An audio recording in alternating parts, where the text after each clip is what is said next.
but also I've watched him, he's had to fight for these things. He's also fought to prevent terrible legislation from passing, which most people will never even know about. And I'm so proud of him. And I remember, he would fight for things that were not popular to fight for, or when no one else would. And I'd asked him, aren't you worried you're going to lose your House seat? And James always said no, because I care more about doing this job than keeping this job. And I know that it's time in South Carolina for us to have a leader like James, because he doesn't just do what's easy or most profitable for him, but he does what's right. He works very hard. I know that he will work very hard every day to earn your trust. And recently, I was asking James, why do you care so much about public service? Why do you do this? And he explained it in a way that I think I finally understand. And he said to me, it's like how you feel about your art.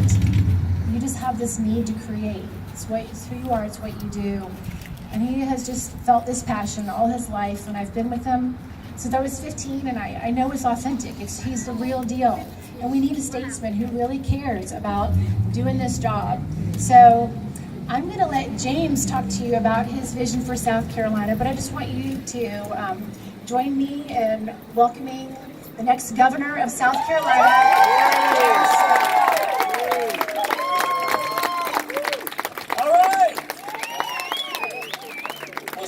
The most incredible First Lady. I have to say that whether it's being a major in the Guard or being a representative at the State House or all the titles that tend to come with those offices and things, the title I'm most proud of is the artist's husband. There's no question about that. I can just hold on to that one. I'll be doing great. Let me tell you, y'all look so great. Who is ready to win an election? That's what this is all about. This is our time. This is the time to do this, and it is a family mission. Whether it was serving overseas in Afghanistan and anything that Kirkland and I and our family have done, it's always been we do it together. And so things like being a JAG officer for 8 years and resigning my commission and then re-enlisting at 37 and going to basic training for 13 weeks and then traveling to lands far, far away in Afghanistan and serve. It's always what we have done together. It's never been my mission, but it's our mission together. And I know this is so true, that anything that I have ever decided on my own went wrong. If it was Kirkland and me, or Kirkland, it was the right call.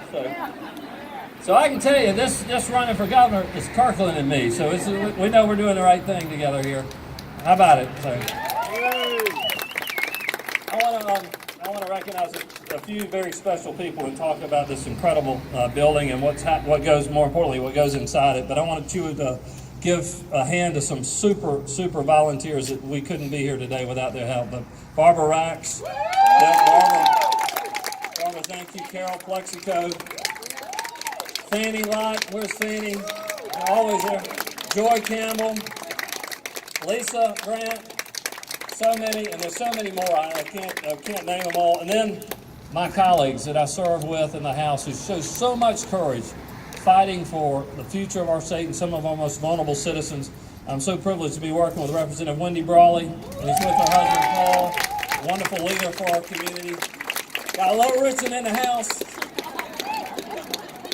And my dear friend and now Senator Mia McLeod. Senator McLeod's been a great leader for us. And we used to have a caucus. It was Joel and I. Senator Lurie, former Senator Lurie, has been here. Let's give him a round of applause. There he is. And then my dear friend, Representative Beth Bernstein. Bless you, Beth, for being here. And we have Councilman Jim Manning. Councilman Manning. Let's give Jim a big hand. But thank you all for being here on this special day. And I can tell you what is happening in the walls of this building behind us and really all across our state is, I believe, the opportunity of a generation to take our state where we know it can be and it needs to be. And I know this, as I cross all over the state, my wife, Kirkland, and I, we get so encouraged from the responses that we see from people all across South Carolina who know we deserve better and can have better. And that we don't have to be on the bottom of all these lists. We have too great of a state, too wonderful of a people that deserve to be on the bottom of the list anymore. We're not going to do that. We've got to change this.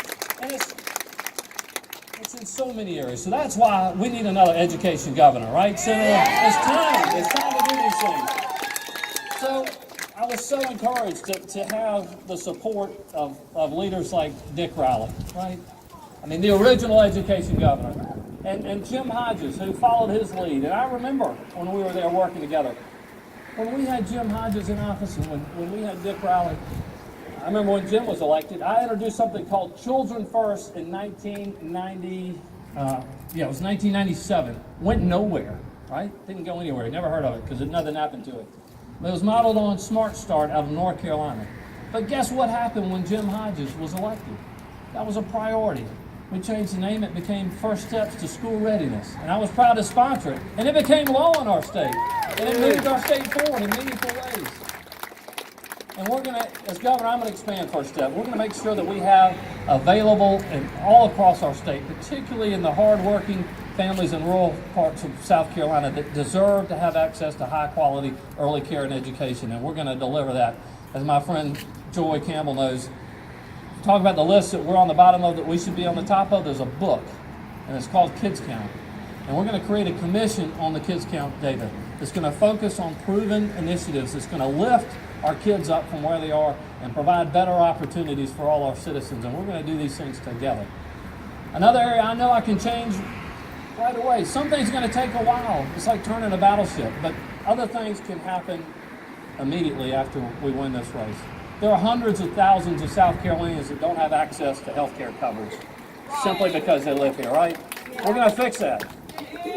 All it's going to take is a stroke of my pen as governor to do that, to deliver that. $2 billion, let's do that. Let's clap that.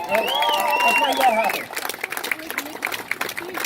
And it's our tax dollars going to other states to provide health care to other citizens when it ought to be working here for us and delivering $2 billion a year, 40,000 jobs, and economic opportunity for our citizens without raising a cent of taxes.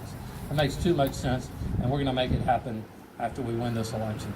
There are so many opportunities to move this state forward in a positive way. Another one we're going to be working on next week, and Senator, I know y'all are working heavy on our energy issues in the Senate this week, but I believe we ought to have access to solar and renewable power in South Carolina. You go across the borders and it's all over the place. They're generating thousands and thousands of megawatts of solar power. We're just barely hitting about just under 300. I remember just a few years ago it was about 6 megawatts of solar power. What got that moving was a bill called Act 236, and we got it done together. Representative Bernstein was with me when we did that, and Senator, you were a representative at the time, and we opened the door for solar in our state. But we've reached a cap where if we don't move and we don't get a change, we're going to lose 3,000 jobs and solar will end in our state. And so I was privileged to work with many others to bring to the House floor, and it'll be up for debate next week, to lift the cap on solar, deliver thousands of new jobs and billions of new investment to our state. And so we're going to make that happen. How about it? I just want to thank you all and let you know that what is happening here and all across the state, just since we've been in this building, I think it's only been a couple weeks, maybe barely a month now, but volunteers are in here every day, and it is so humbling, and it warms my heart to see the efforts that are being done. I can tell you, in just a few weeks, over 1,800 handwritten notes went to last year delegates for the state party. Right, Fanny, you know that, you've seen them. Over 1,800, look at my big hand. Yeah. And Richard, you've been there, you've seen the work every day, and I'm so thankful for your help in moving the office forward and getting all this work done. Because honestly, this can't happen. This kind of historic change and movement in our state can't happen without us all taking this on. This isn't my campaign. This is about the future we all want for our state and the opportunity we all want for our people. So we all have to take our piece of this. We all have to take ownership of the future of our state because it's our fundamental responsibility. I tell my kids every day, the most important job of our democracy belongs to the citizen. It belongs to all of you. And it's up to all of us to make sure that we leave this place better than we found it. And the way we're going to do that is by changing the course of our future. Because our past, it doesn't have to be our future. We can have a lot better. But we got to be willing to fight for it and to deliver it. And you know, it happened in Alabama. Yeah. It happened in Virginia. It happened in Pennsylvania. And it's going to happen in South Carolina. Thank you all so much. God bless you. Enjoy the evening. Let's do this.